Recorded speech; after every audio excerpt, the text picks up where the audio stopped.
Episode 5 की शुरुआत में हमें कैसी ने बताया कि जब उसकी शादी के दिन नेट और उस पर हमला हुआ था तब कैसी को काफी दर्द हुआ था, लेकिन इसी के साथ उसे अपने सपनों को पूरा करने की परमिशन मिल चुकी थी, जिसमें कैसी अब ऑनलाइन आकर मर्दों से जो वो चाहे वैसी हरकतें करती थी और मैडी ने उसे 24 घंटे मर्दों के लिए सर्विस पर डाल दिया था। और अब उसके 17,000 फॉलोअर्स रिचर्ड से मिलने के बाद हो चुके थे, जिसमें रिचर्ड उसे काफी प्रमोट करता था और इसी वजह से मैडी उसके पूरा दिन नए नए हॉट कपड़ों में फोटोज निकलवाती थी।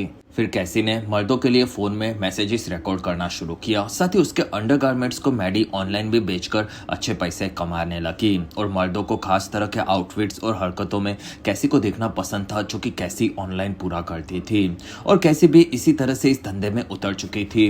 तब मैडी ने उसे एक जार में पादने के लिए कहा क्योंकि उसकी डिमांड आई थी। तब कैसी ने मना करके मैडी को ही ये करने के लिए कहा क्योंकि ये चीज सामने वाले को पता नहीं चल सकती थी। तब मैडी मान गई, जिसमें मैडी इन सभी चीजों को काफी महंगे में बेच देती थी और कैसी को भी लड़कों को अपनी आवाज में मैसेजेस भेजना काफी पसंद था। एक महीने के बाद मैडी ने देखा कि कैसी सोई हुई थी। तब उसने कैसी को स्पैंक किया और बताया कि उसके 50,000 फॉलोअर्स हो चुके हैं। तब कैसी काफी खुश हुई और मैडी और कैसी के लिए नए नए इंटरव्यूज अरेंज करवाती थी, जिससे कैसी मर्दों की तारीफ करने लगी, जिसमें वो बताने लगी कि औरतों के सामने वो काफी दबे हुए रहते थे और ऐसी बातों से मर्द कैसी को और ज्यादा फॉलो करने लगे थे। लेकिन अभी भी कैसी नेट को काफी मिस करती थी। तब मैडी ने एक दिन देखा कि कैसी ने नेट को पैसे भेजे थे। तब मैडी को ये सही नहीं लगा। तब कैसी कहती है कि उसने मुझे ये करने की परमिशन दी है, साथ ही वो मेरा अभी भी पति है। तब मैडी कहती है कि वो एक लूजर है और उसे तुम्हें छोड़ना होगा, वरना वो एलुमनी में तुम्हारा आधा पैसा खा जाएगा और तुम अब काफी तेजी से आगे बढ़ रही हो, तो इस चीज पर भी ध्यान दो। जिसमें मर्दों की डिमांड अब काफी ज्यादा बढ़ती जा रही थी और कैसी वो सभी चीजें पूरी करती जा रही थी। तब कैसी की फॉलोइंग भी बढ़ने लगी और हमें एक ड्रीम सीक्वेंस देखने मिला, जिसमें कैसी के कपड़े फटने लगे और उसका शरीर उसके फॉलोअर्स के साथ भी काफी बड़ा होता जा रहा था, जिसमें वो जायंट वुमन बनकर एलए में घूमने लगी, जो कि एक मूवी का रेफरेंस है। फिर कैसे आगे बढ़ रही थी और उसके डरने के चलते सभी चीजें तबाह हो रही थी। तब एक आदमी ऑनलाइन कैसी के वीडियोस को देखकर खुद को खुश कर रहा था। तब कैसी उसके सामने बड़े अवतार में आ गई। फिर कैसी ने अपने ब्रा को निकालकर अपने शरीर को खिड़की से अंदर डाल दिया, जो कि सीन आपको सीरीज के अंदर ही देखने मिलेगा। फिर कैसी वहां से हॉलीवुड के साइन के पास आ गई, जो कि उसका हमेशा से सपना था और कैसी अब अपना सपना पूरा करके काफी ज्यादा खुश थी। प्रेजेंट में हमें अलोमो नजर आया, जो कि काफी भड़का हुआ था क्योंकि इस बार उसके बार के अंदर चोरी हुई थी और उसका काफी सारा माल चोरी हो गया था। वहीं पर एक लड़के ने अलोमो को उसका पैंट पहनने के लिए दिया, जो कि काफी छोटा था। तब अलोमो ने गुस्से में आकर उस लड़के को पकड़कर काफी ज्यादा पीटा। तब ये देखकर रूफ वहां पर डरी हुई थी। तब तक कैसी रिचर्ड के टावर में थी और वहां पर रिचर्ड भी उसके काम में यानी कि उसके फॉलोअर्स को बढ़ाने में काफी मदद कर रहा था। फिर रिचर्ड कहता है कि तुम्हें पता होना चाहिए कि मैडी कोई मैनेजर नहीं है, बल्कि वो मैनेजर की असिस्टेंट है। तब कैसी कहती है कि वो उसके काम में काफी बेस्ट है। दूसरी तरफ हमें मैडी नजर आई। तब उसकी बॉस ने उसके कुत्ते की पॉटी को साफ करने का काम उसे दिया और मैडी को उसे साफ करना पड़ा। वहां पर मैडी की बॉस ने उसे बताया कि वो कुछ वक्त पहले जिस पॉर्न स्टार को हैंडल करती थी वो अब काफी बड़ी स्टार बन चुकी है। तब मैडी को इस बारे में पहले से पता था। फिर रिचर्ड कैसी को कहता है कि तुम मैडी को छोड़कर हमारे साथ आकर यहाँ पर रहो, क्योंकि मैडी तुम्हें ज्यादा आगे तक नहीं लेकर जा सकती, लेकिन हमारा ऑनलाइन टिकटॉकर्स का काफी बड़ा बिजनेस है और हमारे पास स्पॉन्सरशिप और दूसरी टीम्स की सभी चीजें हैं, जिसमें तुम भी यहाँ पर आ सकती हो और हम लोग तुम्हारी मदद करेंगे, तो इस बारे में जरूर सोचना। तब कैसी अपने दोस्त मैडी को फिर भी धोखा देने से डर रही थी। तब रिचर्ड कहता है कि एक बिजनेस है जिसके अंदर सभी चीजें चलती रहती है। फिर रिचर्ड ने वहां पर कैसी का एक फोटो निकालकर ऑनलाइन पोस्ट कर दिया, जो कि वो हमेशा करता रहता था। तब कैसी खुश हुई। फिर कैसी ने नेट को कॉल किया। तब नेट कैसी को रिचर्ड के साथ और एक हॉट वीडियो बनाने के लिए कह रहा था, क्योंकि उससे रिचर्ड के 3 मिलियन फॉलोअर्स में से कई सारे फॉलोअर्स कैसी को मिल सकते थे और उन्हें बस साथ में रिलेशनशिप में होने का नाटक करना था। तब कैसी कहती है कि क्या मेरा ऐसा करने से तुम्हें जलन महसूस नहीं होगी। तब नेट कहता है कि कैसी ये बिजनेस है और मैं समझता हूँ, जिसमें ये सच नहीं होता। तब कैसी ने बताया कि रिचर्ड चाहता है कि वो उसके मेंशन में आकर रहे और मुझे उसके लिए मैडी को छोड़ना होगा। तब नेट कहता है कि मैडी काफी बेवकूफ है और तुम्हें अब बड़ा सोचना होगा और मुझे थोड़े पैसे भेज देना, जिसमें मैं तुम्हारा हर एक वीडियो देखकर तुमसे काफ़ी ज़्यादा प्यार करता हूँ। तब कैसी पैसों को देने के लिए मान गई। दूसरी तरफ रू ने देखा कि बिशॉप अपने हथियारों को तैयार कर रहा था। तब वो डरी हुई थी और बिशॉप ने रू को कहा कि कोई कोई लोग बैड लक लेकर आते हैं और वो जहाँ पर भी चाहते हैं सभी चीज़ें बर्बाद होने लगती है, और तुम्हें देखकर भी मुझे यही फीलिंग आती है, और तुम्हें अब अलोमा ने नीचे बुलाया है। तब रू वहाँ से निकल गई और वहाँ पर बिशॉप एक आदमी को डेक्स्टर के स्टाइल में ही पैक करके पूरी तरह से मारने वाला था। तब तक रू नीचे आकर अलोमो से मिली और वहाँ पर अलोमो कहता है कि मुझे अभी अभी लॉरी का कॉल आया था और वो मुझसे मिलना चाहती है, लेकिन मुझे पता है कि असल में वो मेरी लेना चाहती है, लेकिन मैं ऐसा नहीं चाहता बल्कि मैं उसकी लेना चाहता हूँ। तो बताओ कि उसका माल कहाँ पर होता है। तब रू कहती है कि उसके सारे पैसे और ड्रग्स सभी चीज़ें बेसमेंट में वो छुपा कर रखती है। तब अलोमो कहता है कि मुझे तो अब उससे पैसों से भी और ज़्यादा बड़ा बदला चाहिए और अब मैं अपने हिसाब से उसे सबक सिखाऊंगा। तब रू इन चीज़ों को लेकर अभी भी कंफ्यूज थी। रात होने पर रू ऑफिसर से मिली। तब रू ने अलोमो और लॉरी की सभी बातें उन्हें बता दी, जिसमें ऑफिसर्स लॉरी से ड्रग्स रिलेटेड कॉल की बातें रिकॉर्ड करना चाहते थे। इसलिए रू ने लॉरी को कॉल लगाया और कहा कि मैंने तुम्हारे तोते को नहीं मारा था और ये तुम्हें पता होना चाहिए। तब लॉरी कहती है कि तुम्हें सभी चीजें पता थी और अब मुझे तुमसे बात नहीं करनी है, और उसने डायरेक्ट फोन कट कर दिया। तब रू ने ऑफिसर से और एक मौका मांगा। फिर रू ने वैन को कॉल लगाया जो कि फे के साथ था, और वैन ने फोन उठाया और वो कहता है कि रू क्या तुम्हें अभी भी ड्रग्स खरीदना है। तब रू कहती है कि हाँ वो तो मुझे हमेशा चाहिए रहता है। तब वे कहता है कि अब हमें तुम्हारी ज़रूरत नहीं है क्योंकि हमने ड्रग्स की डिलीवरी के लिए दूसरी बीचेस को रख लिया है, और फिर उसने फ़ोन कट कर दिया, जिसमें ऑफिसर्स को उनके काम की रिकॉर्डिंग मिल चुकी थी। तब रू खुश हुई।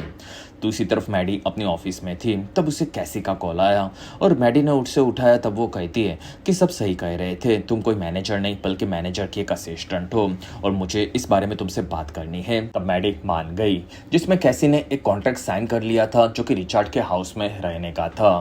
फिर कैसी आकर मैडी से मिली और वो कहती है कि तुम्हारा अपार्टमेंट भी काफ़ी छोटा है और तुमने काफ़ी ज़्यादा झूठ बोला है। तब मैडी कहती है कि हाँ। तब कैसी कहती है कि मुझे झूठे लोग बिल्कुल नहीं पसंद। तब मैडी ने उसे याद दिलाया कि उसने स्कूल में झूठ बोलकर ही नेट को उससे चुराया था। तब कैसी कहती है कि मैं अभी की बात कर रही हूँ। फिर कैसी ने काफ़ी सारे बहाने बताए जिससे वो मैडी को मैनेजर के काम से निकालने की बातें कर रही थी, लेकिन वो क्लियर बोल नहीं पा रही थी।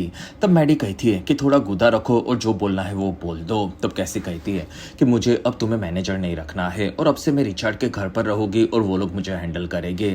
तब मैडी कहती है कि कोई बात नहीं, और फिर मैडी ने अपना फ़ोन लिया और एक कॉल लगाकर कहा कि जो कैसी और डायलान की मैंने मीटिंग का इंटरव्यू फिक्स किया था उसे कैंसिल कर देना क्योंकि कैसी को अब मैं हैंडल नहीं करती हो। तब कैसी चौंक गई और वो कहती है कि तुमने मुझे अभी तक ये क्यों नहीं बताया और तुम जो बोलोगी वो मैं करूँगी। तब मैडी कहती है कि मैं तुम्हारी मैनेजर नहीं हूँ। तब कैसी कहती है कि नहीं, तुम मेरी मैनेजर हो और हमेशा रहोगी और तुम्हें मेरे लिए हमेशा ऐसे काम लाते रहना होगा। तब मैडी कहती है कि ठीक है, और फिर उसने कैसी के पास उसके कॉन्ट्रैक्ट के पेपर साइन करवा लिए और कैसी ने सभी पेपर साइन कर लिए और मैडी ने उसके फोटोज निकाल लिए, और कैसी अब कभी भी मैडी को नहीं छोड़ने वाली थी। इस चीज का उसने वादा भी किया, लेकिन मैडी ने डैलन से कोई बात नहीं की थी। और फिर मैडी ने लेक्सी को उसके शो में एक छोटा सा रोल कैसी को दिलाने के लिए कहा।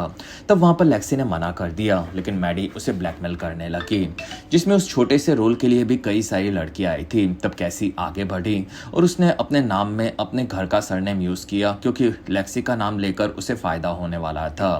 फिर कैसी आकर कास्टिंग डायरेक्टर से मिली और उसने बताया कि वो लेक्सी की बहन है, जिसमें वहां के सभी लोग लेक्सी को काफी ज्यादा पसंद करते थे।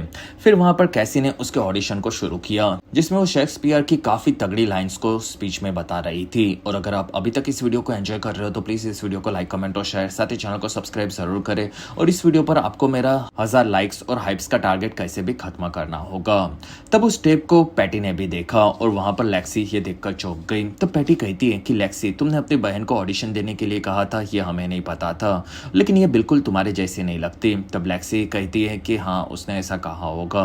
तब डायरेक्टर कहती है कि ये लड़की शेक्सपियर के बड़े बड़े डायलॉग्स बोल सकती है, तो ये हमारा एलेनाइट्स का छोटा सा रोल तो आराम से कर लेगी। और कैसी को वहां पर रोल मिल चुका था, लेकिन लेक्सी को ये चीज बिल्कुल पसंद नहीं थी क्योंकि उसे पता था कि वो हमेशा गड़बड़ कर देती है।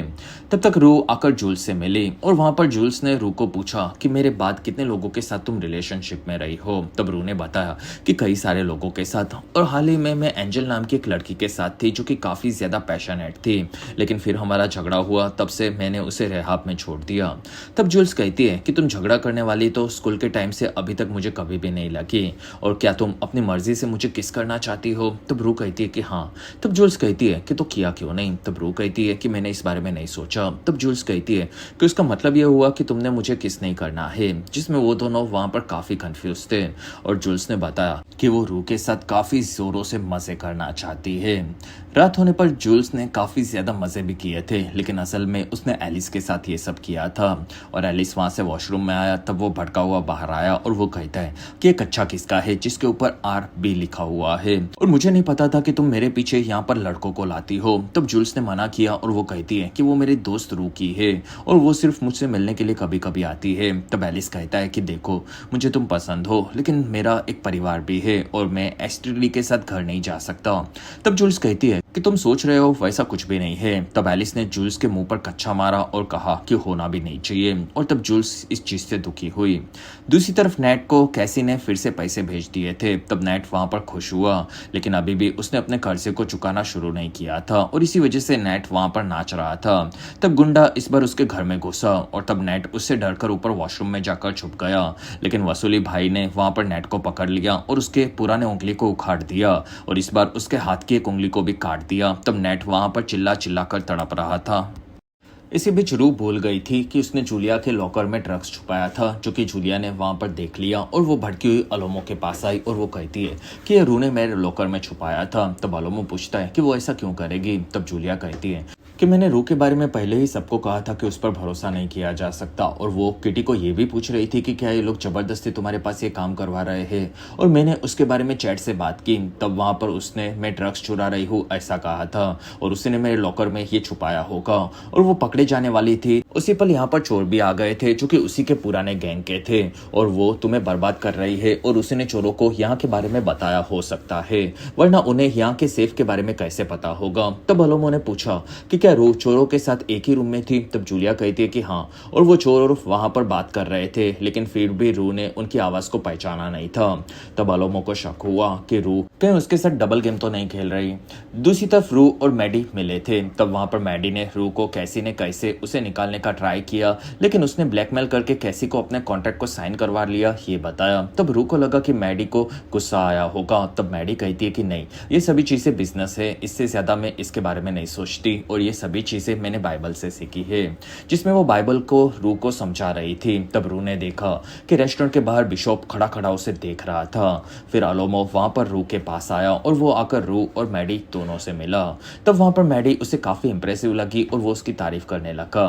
फिर वो दोनों के साथ वहां पर बैठ गया। तब मैडी समझ गई कि वो रू का बॉस है, और वो दोनों वहां पर बिजनेस के बारे में बात करने लगे।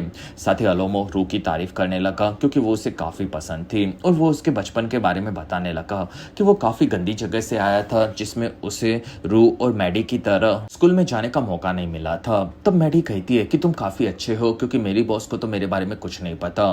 तब अलोमो कहता है कि हमें हमारे पास काम करने वाले लोगों के बारे में सभी चीजें पता होनी चाहिए, और रू तुम्हें बिशॉप के साथ हमारे काम को खत्म करने के लिए जाना है। तब रू वहां से निकल गई। फिर मैडी और अलोमो बात करने लगे। तब मैडी ने उसके पिता के बारे में बताया, जो कि कभी भी बड़ा नहीं सोचते थे। तब अलोमो कहती है कि ये तुम्हारी माँ की गलती है, क्योंकि औरतों को हमेशा अपने पतियों को बड़ा सोचने के लिए मजबूर करना चाहिए। और क्या तुम बड़ा सोचती हो? तब मैडी कहती है कि हाँ, मैं काफी ज्यादा बड़ा सोचती हूँ, जिसमें मैं काफी सारे पैसे भी कमाना चाहती हूँ, और उसके लिए मुझे बड़ी चीजें करनी है। तब अलोमो कहता है कि मुझे इस बारे में बताओ। तब मैडी कहती है कि लास्ट मंथ हॉलीवुड ने $8 बिलियन का बिजनेस किया था, जबकि ओनली फैंस पर $7 बिलियन का बिजनेस हुआ था, और ये आगे आने वाली एक काफी बड़ी इंडस्ट्री है, और मैं उसी से पैसे कमाना चाहती हूँ। तब अलोमो ने पूछा कि कैसे। तब मैडी कहती है कि 6 महीनों में मेरी टॉप लड़की कैसी महीने के $1 मिलियन मुझे कमा कर देगी। तब अलोमो ये सुनकर चौंक गया, और वहां पर उसने पूछा कि वो कैसी दिखती है। तब मैडी ने उसका फोटो दिखाया। तब अलोमो कहता है कि मेरे पास ऐसी कई सारी लड़कियां हैं, और तुम इन्हें हैंडल करने का कितना परसेंटेज लेती हो। तब मैडी कहती कि 50%, क्योंकि कैसी मेरी दोस्त है, वरना हम लोग 30% लेते हैं। तब अलोमो कहता है कि तुम मेरी लड़कियों को देख सकती हो, और अगर वो तुम्हारे काम आई तो मैं भी तुम्हारा दोस्त हूँ, और हम लोग साथ में 15% करके 30% तो ले ही सकते हैं। तब मैडी को ये आइडिया पसंद आया, और वो दोनों वहां से क्लब जाने के लिए निकले। दूसरी तरफ बिशॉप ने रू को अपने साथ कार में लिया था, और उसने रू का फोन मांगा। तब रू को अपना फोन उसे देना पड़ा। तब तक लेक्सी भड़की हुई कैसी के घर पर आई। आई और वो कहती है कि मैं दिन में 20 घंटे ऑफिस में काम करती हूँ और तुम मेरा नाम लेकर वहां पर घुस गई। तब कैसी कहती है कि उसमें कौन सी बड़ी बात थी और तुम तो मेरी बहन हो। तब लेक्सी कहती है कि इसमें बड़ी बात है क्योंकि वो तुम्हें रोल मिल चुका है। तब कैसी काफी ज्यादा खुश हुई और वो कहती है कि मैं टीवी पर आने वाली हूँ और मुझे पता है कि इसके बाद मैं बड़ी स्टार बन सकती हूँ। तब लेक्सी कहती है कि वो एक काफी छोटा सा रोल है। तब कैसी कहती है कि नहीं, ये मेरे लिए काफी बड़ा मौका है और अब से मुझे अपनी गंदी अंडरवेयर्स $50 में नहीं बेचनी होगी। तब लेक्सी को ये चीज काफी घटिया लगी और वो कहती है कि तुम दुनिया की सबसे सेल्फिश लड़की हो। तब कैसी कहती है कि हॉलीवुड में लोग इसी तरह से आगे बढ़ते हैं। तब लेक्सी वहां से निकल गई और कैसी ने उसे थैंक्स कहा, जिसमें वो काफी ज्यादा खुश थी और वो अब अपने कच्छों के भाव को भी बढ़ाने के बारे में सोच रही थी। दूसरी तरफ बिशप और सभी गुंडों ने आकर रू के पास एक जगह पर खुदाई का काम शुरू कर दिया और वहां पर रू ने पूरा गड्ढा खोद दिया था। तब सब मिलकर रू के ऊपर मिट्टी डालने लगे और उसे ही गड्ढे में भरने लग गए। तब तक मैडी और अलोमो क्लब में आए और वहां पर आकर मैडी उसकी सभी लड़कियों के आगे और पीछे से उन्हें चेक कर रही थी और उनमें से उसे जूलिया काफी ज्यादा इंप्रेसिव लगी। फिर मैडी ने आकर अलोमो को कहा कि इन 15 में से 7 लड़कियां मेरे काम आ सकती है। तब अलोमो खुश हुआ और उसने किटी और जूलिया को बुलाकर मैडी के साथ उसके काम को शुरू करने के लिए कहा। तब वहां पर मैडी को भी ये चीज पसंद आई। सुबह होने पर रू को अलोमो के घर के बाहर गाड़ कर बिशप के लोगों ने रखा था। तब रू को वहां पर यह चीज काफी बुरी लगी और वहीं पर उसने अलोमो को अपने घोड़े पर आते हुए देखा जो कि अपने स्टिक को लेकर वहां पर आ रहा था। फिर अलोमो भड़का हुआ रू के पास आया और उसने रू पर हमला कर दिया और इसी के साथ ही बेहतरीन एपिसोड 5 यहीं पर खत्म हुआ। तो आपको आज का वाइल्ड एपिसोड कैसा लगा ये आप कमेंट सेक्शन में जरूर बताएं। बाकी अगला एपिसोड आपको देखने के लिए मेरा इस चैनल पर 40,000 सब्सक्राइबर्स का टारगेट जल्द से जल्द पूरा करना होगा।